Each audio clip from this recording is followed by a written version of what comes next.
After its establishment in 1949, the Communist Party copied the Soviet Union model and created the Laogai, or labor reform camps, inviting the Soviets to aid China in creating the Laogai system.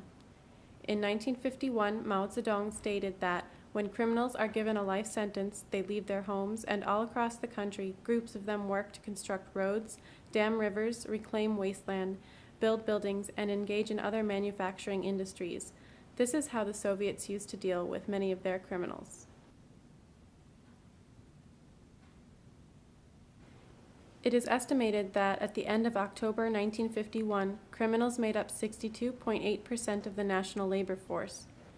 Criminals allocated to work at the Central Water Conservancy site were already on their way there.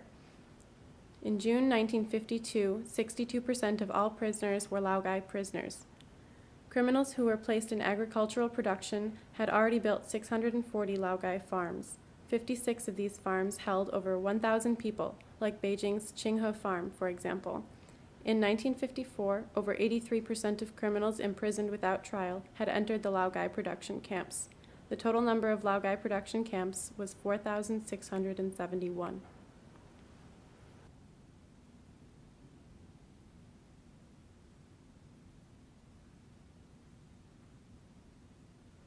This is a hydraulic engineering project that Laogai criminals built in 1951.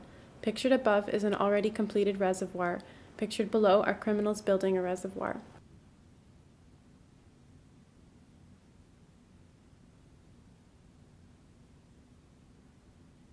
In September of 1954, the Chinese Communist Party published Laogai Regulations, which is the fundamental regulation for the use of corporal punishment in China's labor reform practices. By the end of 1950, the Qinghe farm imprisoned over 5,000 criminals without trial. They reclaimed 30,000 acres of wasteland and harvested 130 kilograms of unhusked rice. At the end of 1957, more than 2,700 Laogai camps were consolidated into around 2,000 camps, establishing 1,323 industries, 619 farms, and 71 construction units. In 1951, at the Third National Public Security Conference, the chairman of the People's Republic of China, Liu Shaoqi, said, "Let criminals build prisons." This is a labor force of upwards of hundreds of thousands, equal to the entire labor force of Bulgaria. These criminals do not need insurance or wages. They can do many different types of jobs and can form a giant enterprise. After all, the Soviet Union used criminals to construct several canals. At the same time, the Chinese Communist Party began its campaign to suppress counter-revolutionaries. The counter-revolutionaries were sent to Laojiao, or re-education through labor camps. In 1956, the Chinese Communist Party organized the Laojiao system. Without formal sentencing, these counter-revolutionaries and political prisoners were merely sent to the Laogai camps to work under surveillance indefinitely.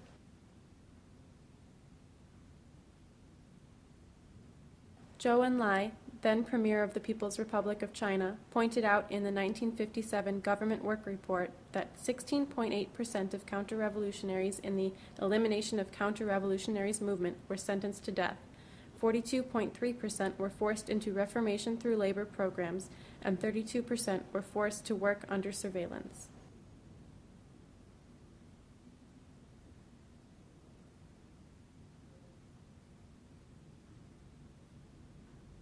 This is counter-revolutionary Xiong Hongyao's verdict.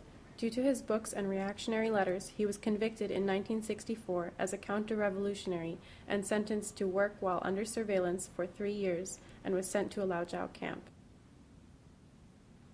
He was charged with writing reactionary letters attacking the Communist Party's leadership and policies. Xiong blamed the party for the problems of unemployment and starvation, instead praising the capitalist systems of foreign countries.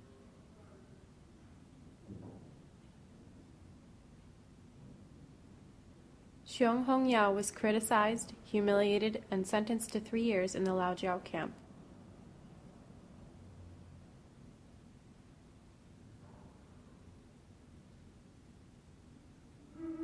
The country ordered Laogai criminals to obey the central commands of the Chinese Communist Party and create metal works for communes to smelt iron and steel.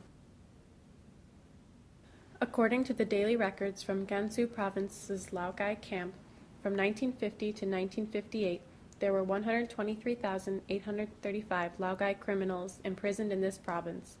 Their total revenue was 93,632,000 yuan, and they turned over 9,088,000 yuan to China's national revenue. In 1958, 5,193 Laogai criminals, Laojiao inmates, and prisoners who had served their sentence but were subjected to forced job placement died in Gansu Province alone.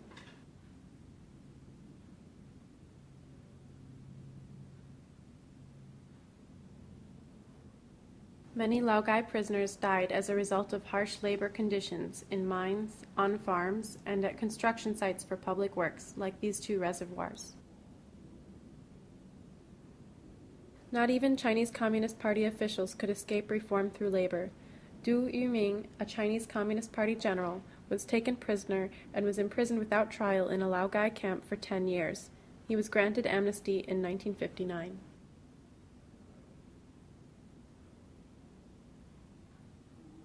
Harsh labor caused so many criminals to die that in 1962, Liu Shaoqi gave instructions requesting that Laogai camps refrain from engaging in slave labor, discouraging the production as number one priority mentality, and instead encouraging they make reformation a priority. The exact numbers of prisons, Laogai farms, Laogai squads, prisoners, and people killed each year are all kept secret. In 1989, a document published by China's Ministry of Justice stated that plans and data regarding the work of Laogai, Laojiao, prisons, Laogai squads, juvenile detention centers, and Laojiao centers are all considered secret.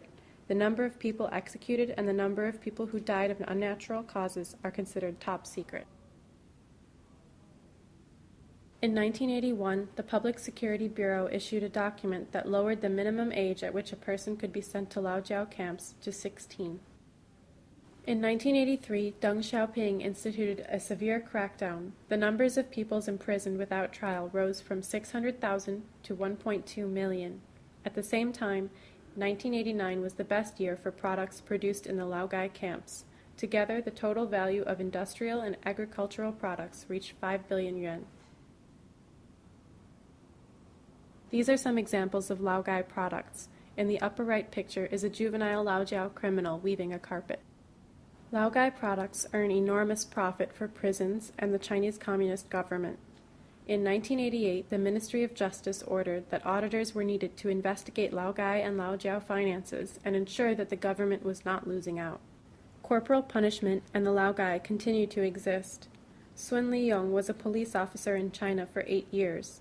After witnessing the atrocities in Tiananmen Square, he founded and published an underground periodical called Democratic China, later renamed Chimes. This discharge certificate states that, due to publications inciting counter-revolutionary ideas, Sun was arrested in 1992 and locked up for 7 years before being released on medical grounds. However, after his release, he was placed under police surveillance.